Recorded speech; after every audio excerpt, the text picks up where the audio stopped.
வணக்கம் மக்களே. இந்து சமய அறநிலைத்துறை அருள்மிகு ராமநாத சுவாமி திருக்கோவில் ராமேஸ்வரம் வேலைவாய்ப்பு. ஸோ இதிலேருந்து தாங்க நம்மளுக்கு நோட்டிஃபிகேஷன் வந்திருக்கு. ஸோ இதுக்கான ஃபுல் டீட்டெயில்ஸுமே நம்மளுக்கு வந்து இந்த வெப்சைட் அண்ட் இதுலேயுமே கொடுத்துருக்காங்க. இது நல்லா போய் செக் பண்ணி பாருங்கள். அண்ட் இது யாரெல்லாம் அப்ளை பண்ணலாம் அப்படின்னா, நீங்கள் ஒரு ஹிந்துவாக இருக்கணும் அண்ட் வந்து உங்களுக்கு அந்த தேவையான தகுதி இருந்தால் நீங்கள் வந்து விண்ணப்பிக்கலாம் சொல்லியிருக்காங்க. அண்ட் வந்துட்டு நீங்கள் என்னைக்கு வந்து அந்த இதை வந்து அப்ளிகேஷனை ஃபில் பண்ணி போஸ்ட் வந்து சென்ட் பண்ணணும் என்னைக்குள்ளே அப்படின்னு பார்த்துட்டிங்கன்னா மார்ச் 12க்குள்ளே 5:45 ஈவினிங்குள்ளே வந்து அவங்க கைக்கு அந்த அப்ளிகேஷன்ஸ் போயிருக்கணும். ஸோ அந்த மாதிரி நீங்கள் சென்ட் பண்ணியிருக்கணும். அப்புறம் பதவியோட பெயர் பார்த்துட்டோம் அப்படின்னா தமிழ் புலவர். பணியிடம் வந்து ஒன்று தாங்க இருக்குது. அதுக்கான சேலரி என்ன ஃபிக்ஸ் பண்ணியிருக்காங்கன்னு பார்த்துட்டிங்கன்னா 18,500லேருந்து 58,600 வரைக்குமே ஃபிக்ஸ் பண்ணியிருக்காங்க. அண்ட் இதுக்கான எஜுகேஷனல் குவாலிஃபிகேஷன் பார்த்துட்டோம் அப்படின்னா நீங்கள் வந்து பி லிட்ரேச்சர் அல்லது பிஏ அல்லது எம்ஏ அல்லது எம் லிட்ரேச்சர் பட்டம் வந்து தமிழில் முடிச்சிருக்கணும். அப்படி இல்லைன்னா அதுக்கு இணையான ஏதாவது ஒரு கல்வி தகுதி வந்து முடிச்சிருக்கணும். அது மட்டும் இல்லாமல் திருமுறைகள் ஒப்புவித்தலில் நீங்கள் திறன் பெற்றிருத்த வேண்டும் அப்படின்னும் சொல்லியிருக்காங்கங்க. அண்ட் நெக்ஸ்ட் வந்து என்ன வேக்கன்சின்னு பார்த்துட்டிங்கன்னா பிளம்பருக்குமே ஒரே ஒரு வேக்கன்சி தாங்க இருக்குது. அண்ட் அதுக்கான சேலரி வந்து 18,000லேருந்து 56,900 வரைக்குமே ஃபிக்ஸ் பண்ணியிருக்காங்க. அண்ட் இதுவுமே வந்து நீங்கள் ஒரு அரசு அல்லது அரசு அங்கீகாரம் பெற்ற தொழில்துறை பயிற்சி நிறுவனம், அதாவது ஐடிஐ நிறுவனத்தில் வழங்கப்பட்ட பிளம்பர் பாடப்பிரிவில் வந்து சான்றிதழ் பெற்றிருக்கணும் அப்படின்னு சொல்லியிருக்காங்க.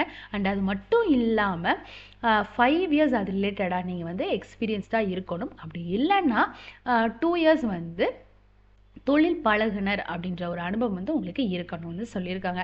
அண்ட் நெக்ஸ்ட் வேக்கன்சி பார்த்துட்டோன்னா காவலர். இதுக்கு 18 வேக்கன்சிஸ் இருக்குங்க. இதுக்கான சேலரி வந்து 15,900லேருந்து 50,400 வரைக்கும் சேலரி கொடுக்குறாங்க. அண்ட் இதுக்கு என்ன எஜுகேஷனல் குவாலிஃபிகேஷன் பார்த்துட்டிங்க அப்படின்னா உங்களுக்கு தமிழில் படிக்க எழுத தெரிஞ்சிருந்தா போதுமானது. அண்ட் நெக்ஸ்ட் வந்துட்டு கருணை இல்லம் காப்பாளர். இதுக்கு ஒரு பெண் தான் வந்து தேவைப்படுறாங்க. நீங்கள் ஆண்களாக இருந்தீங்க அப்படின்னா இதுக்கு நீங்கள் அப்ளை பண்ண வேண்டாம். அண்ட் இதுக்கான வேக்கன்சி ஒன்று தான் இருக்குது. இதுக்கான சேலரி வந்து 15,900லேருந்து 50,400 வரைக்கும் ஃபிக்ஸ் பண்ணியிருக்காங்க. அண்ட் இவங்களும் வந்து தமிழில் படிக்க எழுத தெரிஞ்சிருந்தா போதும், நீங்கள் அப்ளை பண்ணலாம். அடுத்து பார்த்துட்டிங்கன்னா துப்புரவு பணியாளர். ஸோ இதுக்கு வந்துட்டு 27 வேக்கன்சிஸ் வந்து இருக்குது. அண்ட் இதுக்கான சேலரி வந்துட்டு 10,000லேருந்து 31,500 வரைக்கும் ஃபிக்ஸ் பண்ணியிருக்காங்க.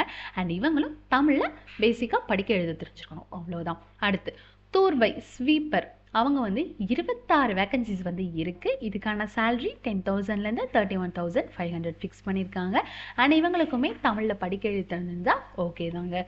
அதுக்கடுத்து அடுத்த வேக்கன்சி கால்நடை பராமரிப்பு கோசாலை. ஸோ இது வந்து 2 வேக்கன்சிஸ் வந்து இருக்குது. இவங்களுக்கும் 10,000லேருந்து 31,500 வரைக்குமே சேலரி ஃபிக்ஸ் பண்ணியிருக்காங்க.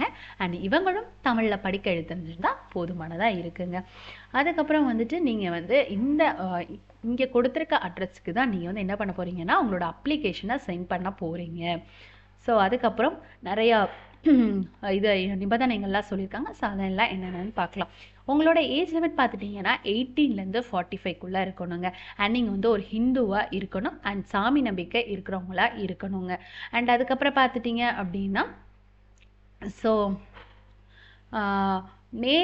நேரடி நியமனம் இந்து சமய அறநிலைத்துறை சட்ட விதிகளுக்கு உட்பவை. ஸோ எல்லாமே வந்து ரூல்ஸை ஃபாலோ பண்ணி தான் இருக்க போகுது. அண்ட் ஸோ எந்த ஒரு திருக்கோவிலுக்கு எதிராக வழக்கு தொடர்ந்தவர்கள், ஸோ நீங்கள் வந்து எந்த ஒரு நீதிமன்றத்துக்கு போனவராவோ ஸோ அந்த மாதிரியெல்லாம் இல்லாமல் இருந்தீங்க அப்படின்னா நீங்கள் அப்ளை பண்ணலாம். அண்ட் அதுக்கடுத்து பார்த்துட்டிங்கன்னா ஸோ இந்த வெப்சைட் தான். ஸோ இதில் போய் பார்த்தீங்கன்னா எல்லா டீட்டெயில்ஸுமே இருக்க போகுது. அண்ட் ஒரே ஒரு வந்து அப்ளிகேஷன் நீங்கள் சென்ட் பண்ணால் போதும். அண்ட் இந்த மாதிரி தாங்க நிறையா கொடுத்துருக்காங்க. அதுக்கப்புறம் தொற்று நோய் இல்லைன்னா உடல் மற்றும் மனநிலை குறைபாடுகள் உள்ளவர்கள் விண்ணப்பிக்க வேண்டாம் அப்படின்னும் சொல்லிட்டாங்க. ஸோ அவ்வளோதான்.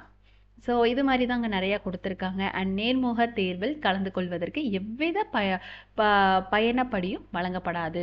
ஸோ அதுக்கு வந்து உங்களுக்கு எந்த இதுவும் தரப்போகிறது கிடையாது அப்படின்னு சொல்லிட்டாங்க. ஸோ இந்த மாதிரி தான் நிறையா வந்து உங்களுக்கு ரூல்ஸ்லாம் கொடுத்துருக்காங்க. ஸோ அதெல்லாம் ஃபுல்லாக ரீட் பண்ணிக்கோங்க. ஸோ கொடுத்துருக்க அட்ரஸ்க்கு நீங்கள் சென்ட் பண்ணிடுங்க.